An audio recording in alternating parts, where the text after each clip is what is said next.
ચિંતા થાય ત્યારે આ વાત જાણી લેજો।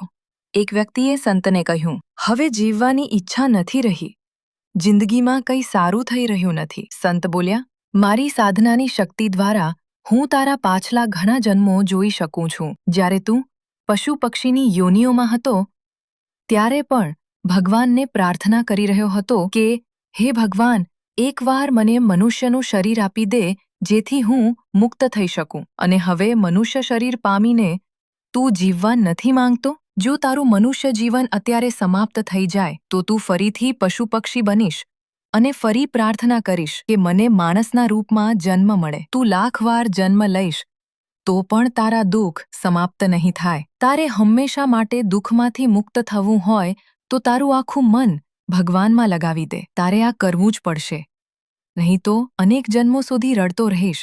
તારી સમસ્યાનો કોઈ ઉકેલ નથી।